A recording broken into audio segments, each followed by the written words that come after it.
పొట్టు మినపప్పు బర్ఫీ. సో బర్ఫీ అంటే సాధారణంగా మనకందరికీ తెలుసు స్వీట్ కదా, మరి ఇది ఎలా ఉండబోతోంది, అసలు ఇది ఏంటి, స్వీటా హాటా తెలుసుకుందాం. ముందుగా పొట్టు మినపప్పు బర్ఫీ తయారు చేసుకోవడానికి కావాల్సిన పదార్థాలు ఏంటో చూసేద్దాం. పొట్టు మినపప్పు బర్ఫీ తయారు చేసుకోవడానికి కావాల్సిన పదార్థాలు: పొట్టు మినపప్పు 1 కప్పు, బాదాం పప్పు కొద్దిగా, జీడిపప్పు కొద్దిగా, బెల్లం 1 కప్పు, యాలకుల పొడి 1 టేబుల్ స్పూన్, నెయ్యి 4 టేబుల్ స్పూన్లు. పొట్టు మినపప్పు బర్ఫీ తయారు చేసుకోవడానికి కావాల్సిన పదార్థాలన్నీ కూడా రెడీగా ఉన్నాయి. ఎందుకు పొట్టు మినపప్పు ఉపయోగిస్తున్నాము అంటే ఆరోగ్యానికి చాలా మంచిది కదా. సో మంచి బలం, పిల్లలకు బలాన్ని చేకూర్చేటువంటి ఒక అద్భుతమైన పదార్థం ఏంటి అంటే అందులో ఒకటి ఖచ్చితంగా మనం పొట్టు మినపప్పు అని చెప్పొచ్చు. ఓవరాల్గా రక్తహీనతతో ఇబ్బంది పడుతున్న వారికి కూడా ఇది మనకు పొట్టు మినపప్పు చాలా హెల్ప్ చేస్తుంది. అంతేకాకుండా మధుమేహంతో ఇబ్బంది పడుతున్న వారికి, ఎముకల్ని దృఢంగా ఉంచుకోవాలనుకుంటున్న వాళ్ళకి, తర్వాత స్కిన్ అండ్ హెయిర్, చర్మానికి జుట్టుకు మేలు చేయాలి అంటే కూడా మనకు పొట్టు మినపప్పు చాలా బాగా హెల్ప్ చేస్తుంది. సో ఫస్ట్ మనం ఏం చేద్దాము అంటే స్టవ్ వెలిగించేసుకుందాం. సో 1 కప్పు ఇదిగోండి పొట్టు మినపప్పు, అందరికీ తెలిసిందే. సో మళ్ళీ ఒకసారి ఊరికే చూపిస్తున్నాను. సో పొట్టు మినపప్పు 1 కప్పు తీసుకున్నాం. ఈ వేయించే దాంట్లోనే ముఖ్యంగా ఉంటుంది, అంటే మనకు సున్నుండలు తయారు చేసుకుంటాం కదా. సో ముఖ్యంగా ఏంటి, మనకు ఆ మినపప్పు ఎంత బాగా వేగితే సున్నుండ టేస్ట్ అంత బాగుంటుంది. సేమ్ అది కూడా అంతే. సో చక్కగా వేయించేసుకుందాం.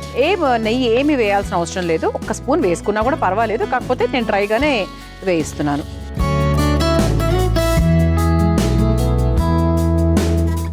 సో ఇది మనకు కేవలం నెయ్యి సహాయం లేకుండానే నేను వేయించుకుంటున్నాను.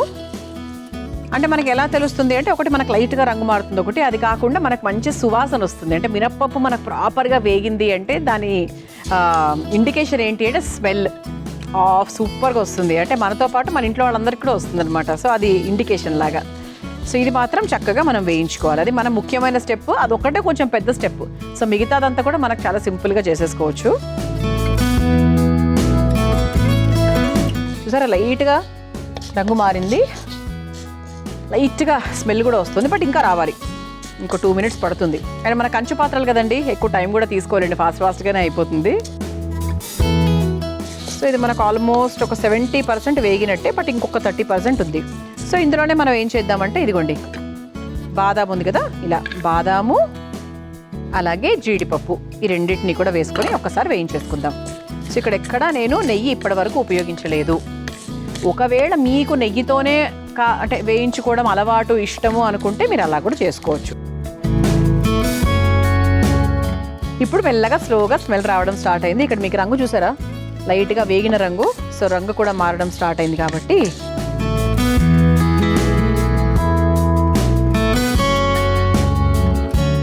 సో ఆల్మోస్ట్ ఒక 80-90% వరకు మనకు వేగినట్టే లెక్క. మంచి స్మెల్ కూడా వస్తుంది. సో ఇప్పుడు దీన్ని మనం ఒక బౌల్లోకి తీసేసుకుందాం.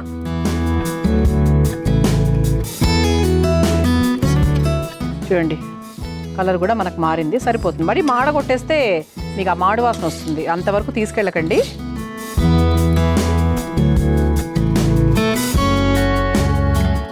సో ఇలా చక్కగా మనం బాదాము, జీడిపప్పు, మినపప్పు ఈ మూడింటిని కూడా వేయించేసుకున్నాం. ఇది కొంచెం మనకు చల్లార్చుకొని ఆ తర్వాత మనం నున్నగా పొడిగా చేసేసుకోవాలి. నున్నటి పొడి అంటే ప్రాపర్ అనమాట, ప్రాపర్ పౌడర్ లాగా తయారు చేసేసుకోవాలి. ముందుగా తయారు చేసుకొని తీసుకొచ్చేస్తాను, అండ్ ఆ తర్వాత నెక్స్ట్ ప్రాసెస్ ఏంటో ఎక్స్ప్లెయిన్ చేస్తాను. ఇదిగోండి ఇలా చక్కగా మనము నున్నగా పొడిగా తయారు చేసేసుకున్నాం పొట్టు మినపప్పు, బాదాము, జీడిపప్పు. ఇప్పుడు దీని ప్రస్తుతానికి ఇలా పక్కన పెట్టేసుకొని ఒక పెనం పెట్టుకొని స్టవ్ వెలిగించేసుకుందాం. మీ ఇంట్లో మీకు సౌకర్యంగా అంటే అంటుకోకుండా ఏ ప్యాన్లో అయితే వస్తుందో ఆ ప్యాన్ వరకు తీసుకుంటే చాలు. ఇప్పుడు ఇందులో ఇంత క్వాంటిటీ 1 కప్పు బెల్లం తీసుకొని దీనికి తగ్గట్టుగా కొన్ని నీళ్లు పోసుకోవాలి, అంటే బెల్లం కరిగేదాకా. చూద్దాం, అవసరం అయితే మళ్ళీ ఇంకొంచెం వేసుకోవచ్చు. కొంచెం మనం మీడియం ఫ్లేమ్లో పెట్టేసుకుందాం. సో ఇంకొంచెం నీళ్ళు యాడ్ చేసుకుందాం.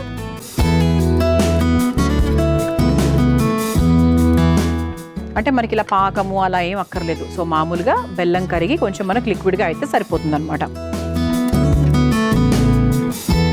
సో ఇక్కడ ఏంటి అంటే ఈ వంటలో సో ఇంతవరకు చేసిన ప్రాసెస్ అందరికీ అర్థమైంది కదా. ఇలా మనం ఒక గాజు పాత్ర ఏదైనా చిన్నదో పెద్దదో అంటే మీ ఇంట్లో ఏ షేప్లో ఉందో ఏ సైజులో ఉందో అది మీ ఇష్టం. సో ఇలా ఒకటి తీసుకొని మన ఇంట్లో ఒక బటర్ పేపర్ ఉంటే సో దాన్ని ఇలా చక్కగా అమర్చుకొని రెడీగా పెట్టుకోండి. అంటే ఈ ప్రాసెస్ అవుతున్నప్పుడు ఇది కూడా మీరు రెడీ చేసుకొని పెట్టుకోండి. ఓకేనా? సో ఎందుకు ఏంటి అనేది నేను మీకు చెప్తాను. సో ఇది మాత్రం మన ఇంట్లో ఒక చిన్న గాజు పాత్ర మాత్రం ఉంటే బెటర్ అనమాట. ఓకే,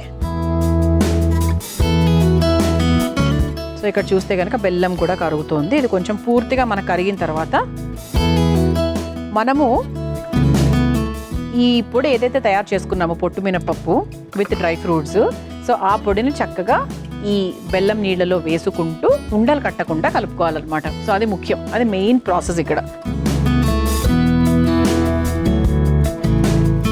ఆ నెయ్యి కూడా మనకు ఖచ్చితంగా అవసరం, ఎందుకంటే ఎంత నెయ్యి వేసుకుంటూ ఉంటే మనకు అంత కరెక్ట్గా ప్యాన్ కంటకుండా చక్కగా వచ్చేస్తుంది అనమాట. సో ప్యాన్ కంటింది అంటే ఇంకా ఉడకనట్టు లెక్క, ప్యాన్ కంటట్లేదు అంటే ఉడికినట్టు లెక్క. అంటే ఉడకడం అంటే ప్రాపర్గా మర్జ్ అయింది అని అర్థం అనమాట. తర్వాత ఇందులో మనం కాస్త యాలకుల పొడి కూడా వేసేసుకుందాం.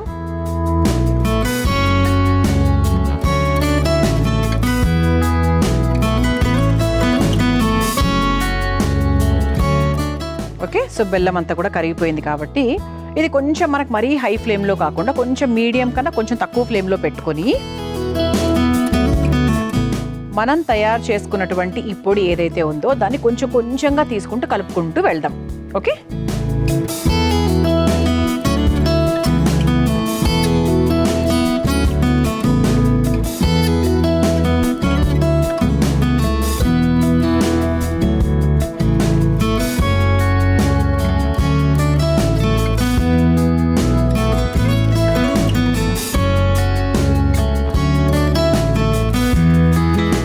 మనకు బర్ఫీ కన్సిస్టెన్సీ తెలుసు కదండి, మరీ గట్టిగా ఉంటుంది, మరీ లూజ్గా ఉంటుంది, మీడియంలో ఉంటుంది. సో అంతవరకు వేసుకోవాలన్నమాట. అండ్ మధ్య మధ్యలో చక్కగా నెయ్యి కూడా వేసుకుందాం. ఫస్ట్ అయితే ఈ పొడి వేసేసుకొని దెన్ మనము నెయ్యి వేసేసుకోవచ్చు.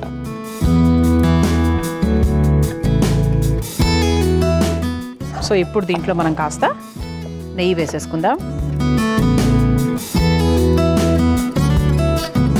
సో ఇప్పుడు చక్కగా దీన్ని మిక్స్ చేసేసుకుందాం. మిక్స్ చేసుకొని ఒక 2 నిమిషాల పాటు చక్కగా ఇలా ఉడికించుకోవాలి. అఫ్కోర్స్ అంటే మనం మినపప్పును బాగా వేయించాము, అయినప్పటికీ కూడా చాలా ఫాస్ట్ ఈజీగా అయిపోతుంది, పెద్ద టైం కూడా ఏమీ పట్టదు.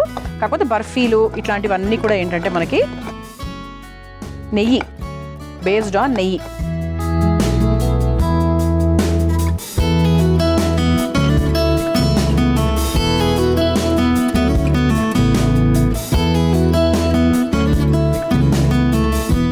సో ఇలా మనకి చక్కగా దగ్గర పడిపోయిందండి. స్టవ్ కూడా ఆఫ్ చేసేస్తున్నాను. సో ఇది అయిపోయింది కదా. సో ఇంతకుముందు నేను ఇలా బటర్ పేపర్ పరుచుకొని రెడీగా పెట్టుకున్నాను. దీంట్లోకి మనము ఈ పదార్థాన్ని సర్వ్ చేసేసుకుందాం. సర్వ్ చేసేసుకొని స్ప్రెడ్ చేసేసుకుందాం.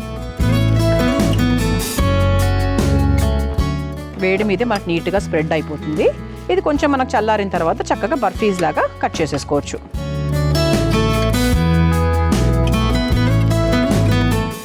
కొంచెం మనకు చల్లారిన తర్వాత చక్కగా బర్ఫీస్ లాగా వచ్చేస్తాయి. సో అఫ్కోర్స్ ఇప్పుడు వేడిగా ఉంది. ఇది 100% మీరు చక్కగా కాసేపు ఫ్రిడ్జ్లో పెట్టి దాని తర్వాత దీన్ని చక్కగా ఒక ప్లేట్లోకి బోర్లు ఇచ్చి ఇలా నీట్గా కట్ చేసుకుంటే నీట్ కేక్స్ లాగా వచ్చేస్తాయి. ఇది చల్లారడానికి ఒక 5 to 10 minutes టైం పడుతుంది. మనం చక్కగా పొట్టు మినపప్పు పొడిని బెల్లం పాకంలో వేసుకున్నాము, చక్కగా మిక్స్ చేసేసుకున్నాము. ఇదిగోండి. సో ఇలా చక్కగా మనము బటర్ పేపర్లోకి వేసేసుకొని కాసేపు చల్లార్చాము.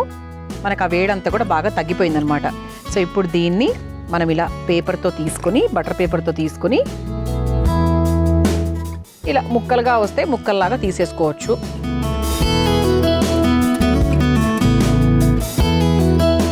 ఇది ఇంకొంచెం చల్లారితే ఇంకొంచెం పర్ఫెక్ట్గా వచ్చేస్తాయండి.